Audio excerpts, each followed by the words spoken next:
오늘은 갈라디아서 강의 네 번째 시간으로 복음의 진리를 따라 바르게 행하라.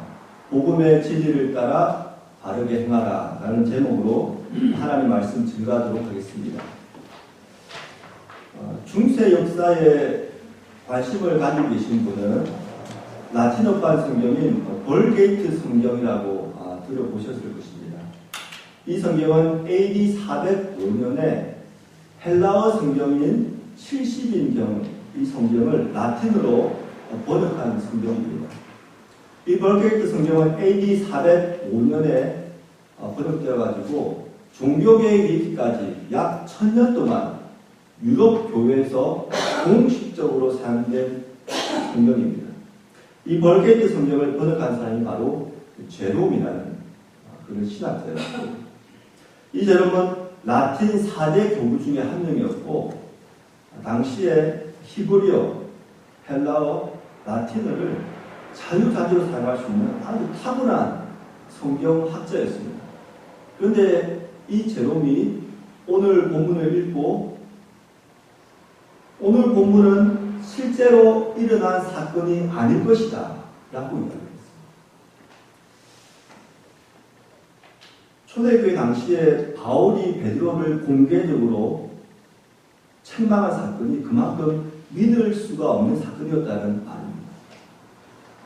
제롬이 한 이 말을 듣고 어거스틴이 긴 편지를 제롬에게 씁니다. 그리고 그 편지의 일부 중에 이런 내용이 담겨 있습니다. 성경을 기록한 저자가 성경의 내용을 조금이라도 거짓으로 기록했다는 것은 성경의 권위를 해치는 위험한 발상입니다. 오늘 본문이 초대교회, 그러니까 초대교회 좀 지나서 중세 이전에 기독교 초기 역사에서 상당한 이슈화되었던 본문이면은 분명한 것 같습니다. 제롬과 어거스틴이 서로 편지를 주고받으면서 이 본문을 가지고 이렇게 서로 논쟁을 했기 때문입니다. 우리가 잘 알고 있는 존 스토트 목사님은 오늘 본문을 이렇게 말했습니다. 신약에서 가장 긴장되고 극적인 사건 중에 하나다. 신약에서 가장 긴장되고 극적인 사건 중에 하나다. 필립 그레이엄 라이트 목사님이 이렇게 말했습니다. 베드로와 바울 이 두 사도들 사이에 공개적인 다툼은 많은 주석가들을 극도로 불편하게 만들었다. 이 본문을 어떻게 해석해야 될지 이 주석가들이 당한 겁니다. 이것을 읽고. 저는 개인적으로 오늘 본문의 사건이 초대교회의 중심 인물을 바꾼 사건이라고 저는 생각을 합니다.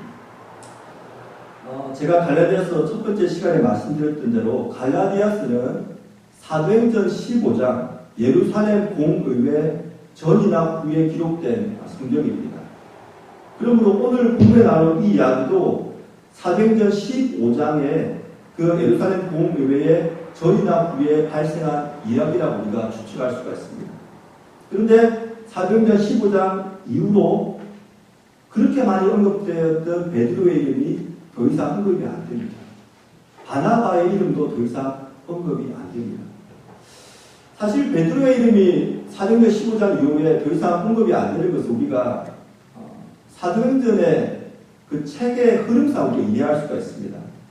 사도행전 책은 오순절에 성령께서 임하신 후에 예루살렘에서 온 유대로 그리고 온 유대에서 사마리아와 땅끝까지 이르러 복음이 전파되는 그런 과정을 기록하신 바로 사도행전입니다.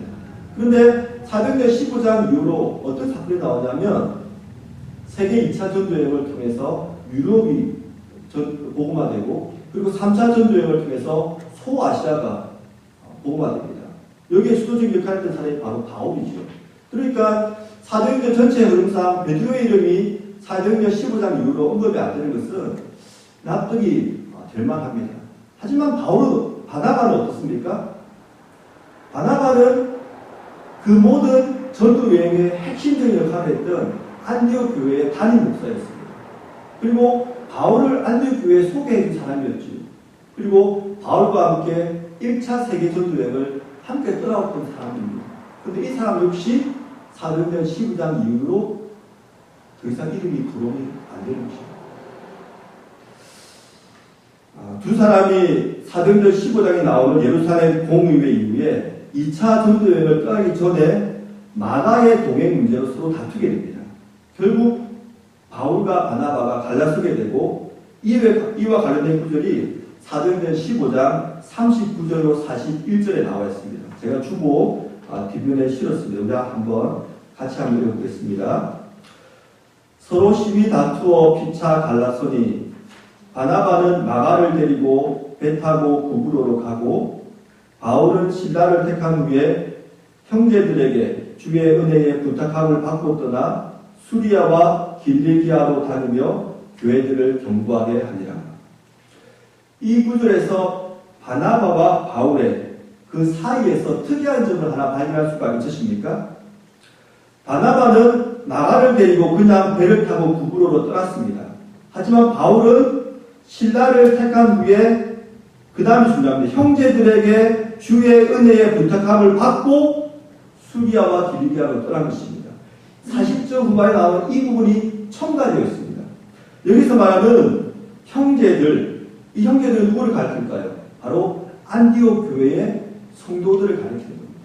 그러니까 이게 무슨 말씀이냐면 안디옥 교회에서 바나바의 사역에는 공식적인 지시나 후원을 보내지 않았다는 겁니다. 반면 바울의 사역에만 공식적인 지지와 후원을 보냈다는 것이죠. 그리고 이 이후 사건부터 바나바는 사도행전에서 더 이상 등장하지 않습니다. 왜 그랬을까요?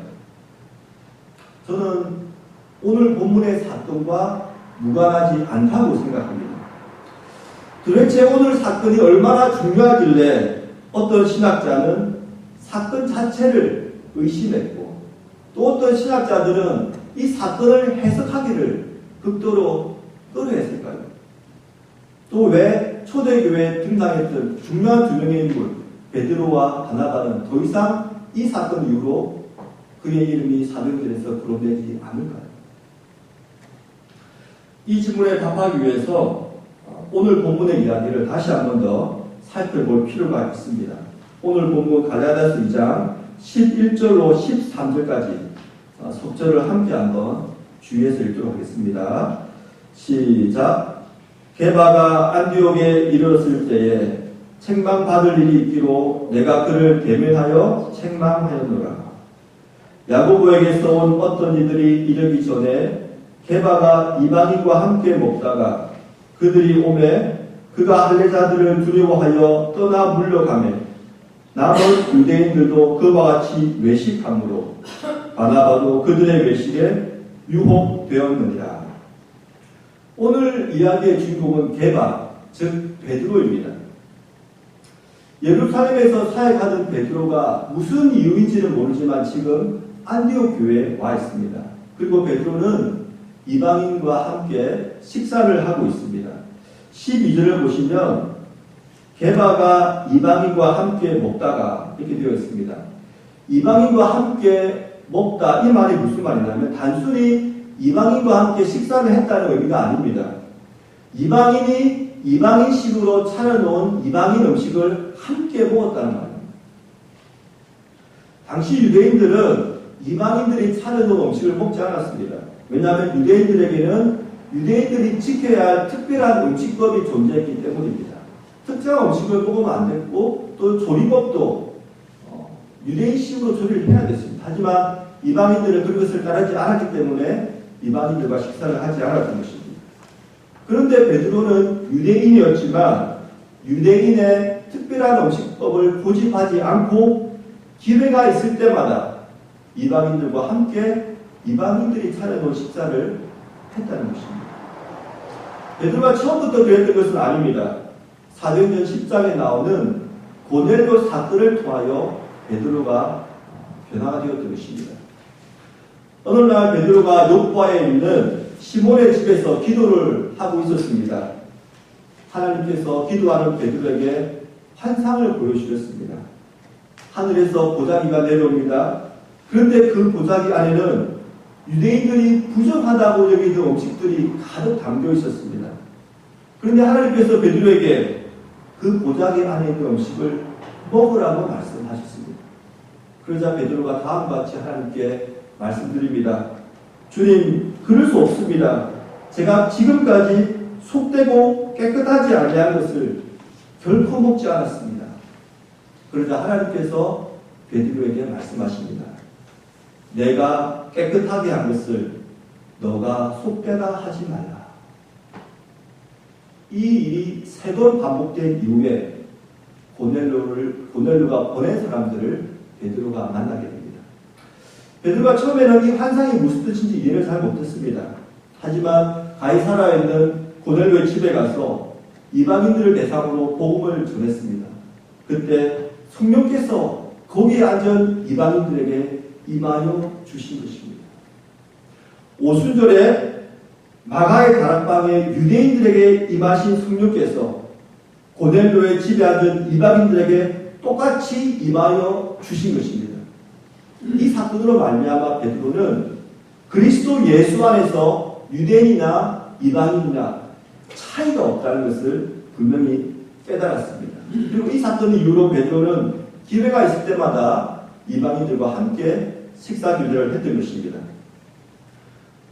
지금 우리가 보고 있는 본문의 배경도 마찬가지입니다. 안디옥 교회에서도 베드로는 이방인들이 차려놓은 음식을 먹으면서 그들과 교제를 했습니다. 12절에 보시면 게바와 이방인과 함께 먹다가 여기에 나오는 헬라어 동사는 시네스티엔이라는 단어인데 이 단어의 시제가 미완료 시제입니다. 그러니까 베드로가 통상적으로 해왔던 일이라는 것입니다. 이러한 베드로의 행동은 복음을 올바로 이해한 행동이었습니다. 그리스도 예수 안에서 유대인이나 헬라인이나 모두 하나라는 믿음을 행동으로 옮긴 것이었기 때문입니다. 그러나 문제가 발생했습니다. 베드로가 안디옥 교회에 있을 때에 그리고 안디옥 교회에 있던 이방인들과 식사를 하고 있을 때에 야고보에서 온 어떤 이들이 베드로를 만난 것입니다. 베드로는 이 유대인들을 만난 이후로 더 이상 이방 그리스도인들과 식사를 하지 않았습니다. 그리고 베드로의 행동을 보고 그 안디옥 교회에 있던 유대 그리스도인들도 더 이상 이방 그리스도인들과 식사를 하지 않았습니다. 그리고 그 당시 안디옥 교회의 담임 목사였던 바나바도 이방 그리스도인들과 더 이상 식사를 함께 하지 않았습니다. 참으로 심각한 문제가 발생한 것입니다. 교회 담임 목사가 성도들 중에서 이방 그리스도인들과는 식사 교제를 하지 않을 것입니다. 그런데 여기에 더 심각한 문제가 있습니다. 당시 성만찬은 식사 도중에 행했습니다. 바나바와 유대 그리스도인들이 이방 그리스도인들과 식사를 하지 않았다는 말은 유대 그리스도인들이 이방 그리스도인과 함께 성만찬을 하지 않았다는 말과 똑같은 의미입니다. 자기들끼리 모여서 식사하고 성만찬을 행하고 이방 그리스도인을 배제시킨 것입니다. 그 당시 안디옥 교회에 있던 이방 그리스도인들, 헬라인들은 이 사건을 보고 무슨 생각이 들었을까요? 우리가 유대인의 음식법을 지키지 않으면 자신들이 예수 그리스도를 믿어도 완전한 하나님의 백성이 될 수 없구나, 그런 생각을 가졌을 것입니다. 유명한 신학자인 F.F. 브루스는 이렇게 말했습니다. 자신들이 하늘나라의 2등 시민이라고 생각했을 것입니다. 이것은 신학적으로 심각한 문제를 초래한 것입니다. 왜냐하면 예수님께서 완성하신 복음의 정신을 정면으로 부정하는 사건이기 때문에, 그리고 바울의 입장에서도 지금까지 증거했던 복음과 정면으로 위반되는 그런 지금 사건들이 지금 안디옥 교회에서 발생한 것입니다. 바울이 전파한 복음의 핵심이 무엇이었습니까? 갈라디아서 3장 28절에 나와 있습니다. 함께 한번 읽겠습니다. 시작. 너희는 유대인이나 헬라인이나 종이나 자유인이나 남자나 여자나 다 그리스도 예수 안에서 하나이니라. 그리스도 예수 안에서 유대인이나 헬라인이나 종이나 자유인이나 남자나 여자나 모두가 동등하다는 것입니다. 누구든지 예수 그리스도를 믿기만 하면 모두가 하늘나라의 1등 시민이 될 수 있고 동일한 하나님의 아들과 딸이 될 수 있다는 것입니다. 이것이 바로 예수 그리스도께서 십자가를 통하여 완성하신 것이고 바울이 지금까지 줄기차게 외치던 참된 복음이었습니다. 그런데 베드로의 행동으로 안디옥 교회에 있던 유대 그리스도인과 바나바가 보여준 행동으로 이 복음이 정면으로 부정되었던 것입니다. 만약 갈라디아서가 사도행전 15장 예루살렘 봉회 이전에 기록된 것이라면 이 사건이 예루살렘 봉의회를 개최하게 한 또 다른 이유가 될 수도 있는 것입니다. 바나바와 유대 그리스도인들도 잘못했지만 이 지금 안디옥 교회 발생한 문제의 근본적인 원인을 제공한 사람은 바로 베드로입니다. 본문을 보시면 베드로가 이방인들과 식사하다가 이방인들을 떠나 물러간 이유를 분명하게 밝힙니다. 12절에 나와 있습니다. 야고보에게서 온 어떤 이들이 이르기 전에 게바가 이방인과 함께 먹다가 그들이 오매 그가 할례자들을 두려워하여 떠나 물러가매 바로 할례자들을 두려워했기 때문입니다. 사랑하는 성도 여러분, 이들 할례자들은 누구였을까요? 베드로는 이들 할례자들의 무엇이 두려웠을까요? 무엇이 그렇게 두려웠길래 자신이 믿고 행했던 그 복음을 정면으로 반대하는 행동을 했을까요? 이 질문에 우리 올바른 답을 하기 위해서는 12절 초반부에 나오는 야고보에게서 온 어떤 이들, 이 사람이 누구인지를 우리가 먼저 생각할 필요가 있습니다. 여기에 나오는 야고보에게서 온 어떤 이들, 이 할례자들이 누구인가에 대한 해석은 크게 두 가지로 나눌 수가 있습니다. 첫 번째는 야고보가 직접 보낸 사람들, 두 번째는 야고보가 직접 보낸 사람들은 아니지만 야고보가 사역하던 예루살렘에서 온 사람들, 이렇게 우리가 두 가지로 나누어서 생각할 수가 있습니다. 우리가 이렇게 두 가지로 나누는 이유는 본문에서 이들이 정확히 누구인지에 대한 설명이 없는 것이 한 가지 이유이기도 하지만 베드로가 정말 무엇을 두려워했는가, 이 질문에 대한 단초를 우리가 찾을 수 있기 때문입니다. 먼저 이들이 야고보가 직접 보낸 사람이라고 한번 생각해 보겠습니다. 예루살렘에 있던 야고보는 베드로가 안디옥에서 이방인들과 자유분방하게 식사하면서 교제한다는 소식을 듣게 되었습니다. 이 소식을 듣자 예루살렘에 있는 많은 유대인들이 화가 났습니다. 왜냐하면 유대인인 베드로가 유대인들이 지키던 그 음식법을 따르지 않고 이방 풍습을 따른다고 생각을 했기 때문입니다. 이로 인해서 야고보는 예루살렘에서 유대인들을 대상으로 전도하기가 더 힘들어졌습니다. 물론 야고보는 유대인들에게 모세 율법을 지켜야 구원을 얻는다고 그렇게 전도하지는 않았습니다. 하지만 유대인들은 구약 시대로부터 내려오던 할례나 안식일이나 유대 음식법들을 소중하게 생각했습니다. 유대인들의 입장에서는 그것이 구원의 조건은 아니지만 아브라함과 모세 때로부터 내려오던 자신들의 정체성을 보존할 수 있는 그런 문화 풍습이었기 때문입니다. 바울도 유대인 어머니 유니게를 둔 디모데에게 할례를 행하라고 말했습니다. 이것은 디모데의 구원을 위해서 한 것이 아니라 디모데가 유대인이기 때문에 유대인의 풍습과 문화를 존중하라는 의미에서 그렇게 한 것입니다. 반면에 바울이 이방인인 디도에게는 할례를 받지 못하도록 했습니다. 왜냐하면 디도는 굳이 유대인의 풍습을 따를 필요가 없었기 때문입니다. 본문으로 돌아와서 야고보는 베드로의 행동으로 인해서 유대인의 전도가 어려워지자 베드로에게 전가를 보냈다고 우리가 생각해 볼 수가 있습니다. 베드로 형제여, 유대인이 당신이 유대 문화와 전통을 지키지 않는다는 소식이 이곳 예루살렘까지 들려왔소.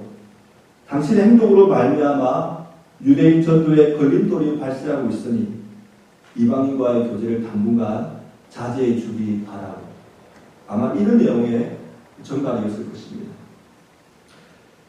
만약에 이 해석이 맞다면 베드로가 두려워한 것은 자신의 동족 유대인의 전도가 막히고 있다는 그런 소식이었을 것입니다.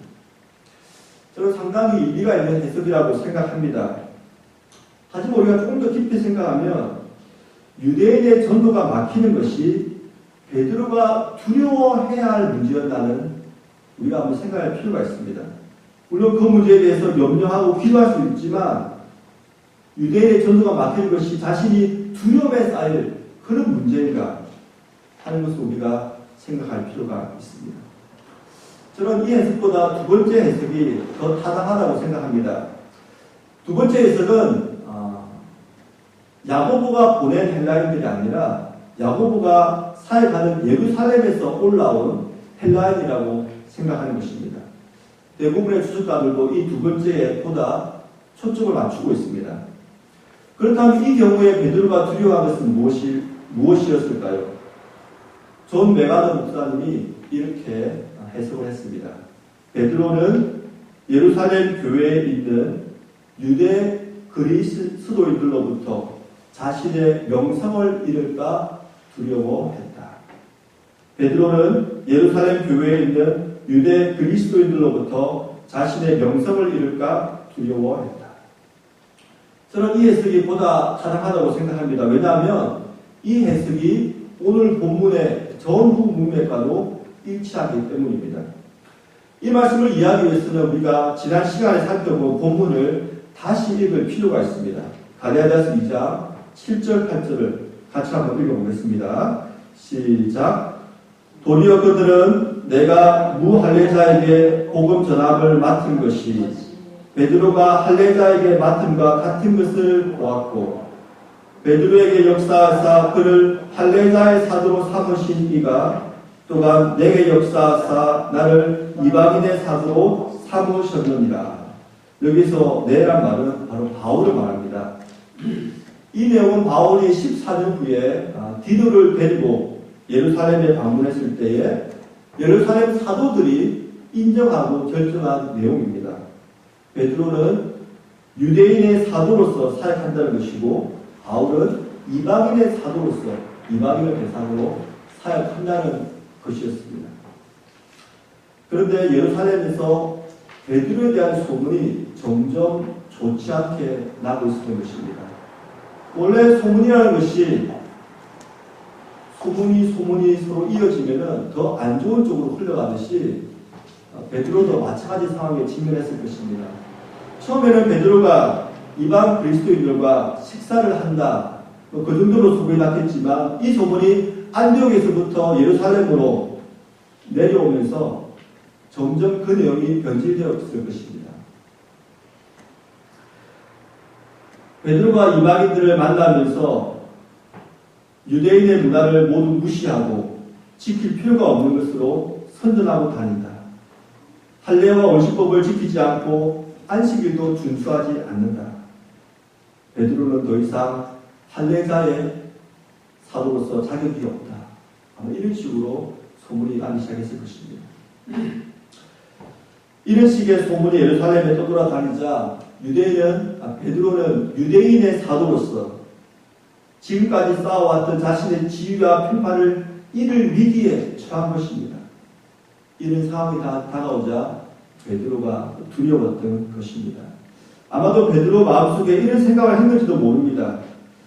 바울은 이방인의 사도이니 상관없지만 나는 이제 어떻게 되는가? 이방인을 대상으로 전도할 수도 없고 유대인들에게는 명성을 차츰 잃어가고 있으니 말이다. 여러분은 어떤 해석이 더 올바르다고 생각하십니까? 저는 인간적으로 베드로의 입장을 조금 이해할 수 있을 것 같습니다. 유대인의 전도가 어려워지기 시작했고 유대인의 사도로서 자신의 입지가 좁아지는 상황을 두려워했던 것입니다. 하지만 베드로는 자신의 행동이 어떤 결과를 초래할지 깊이 생각하지는 못했습니다. 바울은 베드로의 행동을 외식한다고 비난했습니다. 왜냐하면 베드로가 지금까지 믿었던 것과 다르게 행동했기 때문입니다. 만약 갈라디아 교회에 와서 다른 복음을 전했던 유대인들, 즉 할례를 받아야지만 모세율법을 지켜야지만 구원을 얻을 수 있다, 이렇게 말한 사람이 오늘 베드로처럼 행동했다면 바울이 외식했다고 비난하지는 않았을 것입니다. 왜냐하면 그들은 나름대로 그들이 믿는 대로 행동했기 때문입니다. 하지만 베드로는 다르죠. 자신이 믿는 것과 다르게 행동했기 때문에 바울이 외식했다고 베드로를 책망한 것입니다. 13절을 제가 한번 읽어드립니다. 남은 유대인들도 그와 같이 외식함으로 바나바도 그들의 외식에 유혹되었느니라.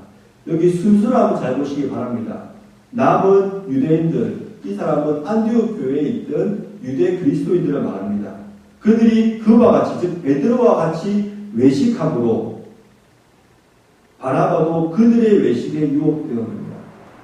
안디옥 교회에 있던 유대 성도님들이 외식하자 담임 목사였던 바나바까지 외식에 동참하게 된 것입니다. 그냥 베드로의 조그만 행동이 아니라 안디옥 교회 전체가 지금 큰 시험에 들고 말았던 것입니다. 바나바까지 외식을 하자 바울이 이 문제를 공개적으로 다루지 않을 수가 없었던 것입니다. 14절을 보시면 바울이 베드로를 어떻게 책망했는지 그 내용이 구체적으로 나옵니다. 14절 제가 한번 읽어드립니다. 그러므로 나는 그들이 복음의 진리를 따라 바르게 행하지 아니함을 보고 모든 자 앞에서 게바에게 이르되 네가 유대인으로서 이방인을 따르고 유대인답게 살지 아니하면서 어찌하여 억지로 이방인을 유대인답게 살게 하려느냐 하였노라. 이것이 무슨 의미일까요? 네가 유대인으로서 이방인을 따르고 유대인답게 살지 아니하면서 어찌하여 억지로 이방인을 유대인답게 살게 하려느냐. 베드로는 유대인이었지만 고넬료 사건 이후로 유대 음식법이 복음과 상관없다는 것을 분명히 알았습니다. 그리고 그때부터 이방인을 만날 때마다 유대 음식법을 따르지 않고 이방인들과 교제하기 위해서 이방인들을 따랐습니다. 이방인의 문화를 따랐습니다. 그래서 그는 유대인들이 하는 것처럼 살지 않았던 것입니다. 그런데 헬라인들의 비난을 듣고서 입장을 바꾼 것입니다. 자신이 쌓아놓은 명성을 잃을까 두려워지자 더 이상 이방 그리스도인들과 교제를 하지 않은 것입니다. 이것은 결국 이방 그리스도인들이 유대 풍습을 따라 억지로 유대인처럼 살게 하는 그런 행동이 되었다는 것입니다. 여기서 우리는 중요한 질문을 한 가지 더 해야 합니다. 베드로가 지금 안디옥 교회에서 발생한 이 이야기를 갈라디아 교회 성도들에게 왜 하고 있을까요?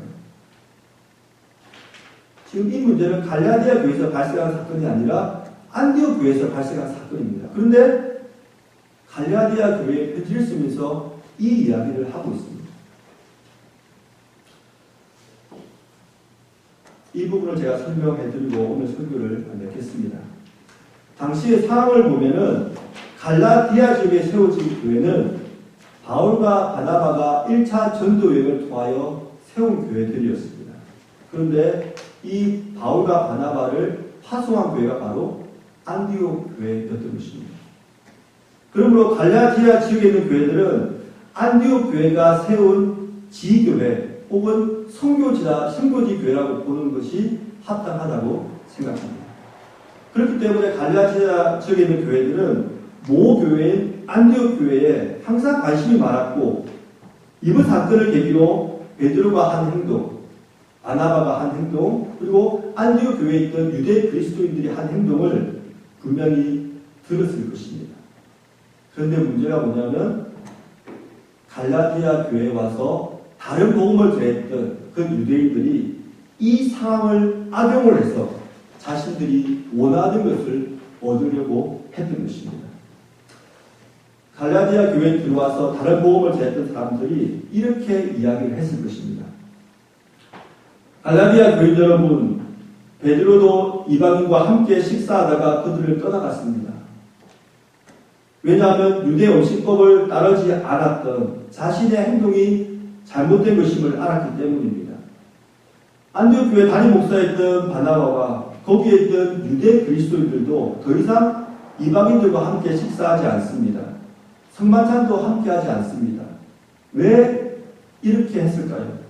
이것은 이방인들이 하나님의 백성이 되기 위해서는 유대인들이 지키는 모세의 율법, 즉 할례를 행하고 안식일을 지키고 유대 음식법을 따라야 된다는 것을 말해주는 것입니다. 여러분도 여러분이 존경하는 베드로와 바나바처럼 할례를 받고 율법을 지켜야 합니다. 그래야만 구원을 받을 수가 있습니다. 베드로가 한 이 행동은 결국 갈라디아 교회에 이단이 들어오는 구실을 제공한 것입니다. 이들 유대인들의 말을 들은 갈라디아 성도들은 바울이 전한 참된 복음을 버리고 다른 복음을 쫓아서 믿음에서 떠나갔던 것입니다. 말씀을 맺겠습니다. 베드로는 고넬료 사건 이후 유대인이나 이방인이나 차이가 없다는 것을 깨닫고 이 복음의 진리를 따라 행동했습니다. 하지만 안디옥 교회를 찾아온 헬라 유대인들로 말미암아서 자신이 유대인의 사도로서의 명성을 잃은 것이 두려워지자 자신의 믿음과 정반대의 행동을 했습니다. 사랑하는 성도 여러분, 우리는 복음의 진리를 올바로 알고 있습니까? 그리고 우리가 아는 그 복음의 진리대로 올바로 살고 있습니까? 복음에는 유대인이나 이방인이나 종이나 자유인이나 남자나 여자나 차별이 없습니다. 누구나 예수 그리스도를 믿기만 하면 하늘나라의 1등 시민이 되고 동일한 하나님의 아들과 딸이 될 수 있는 것입니다. 이번 한 주간 살면서 이 복음의 진리를 묵상하십시다. 그리고 이 진리가 필요한 사람을 위해서 기도하고 그들에게 이 복된 소식을 증거하는 우리가 다 되기를 부탁을 드립니다. 함께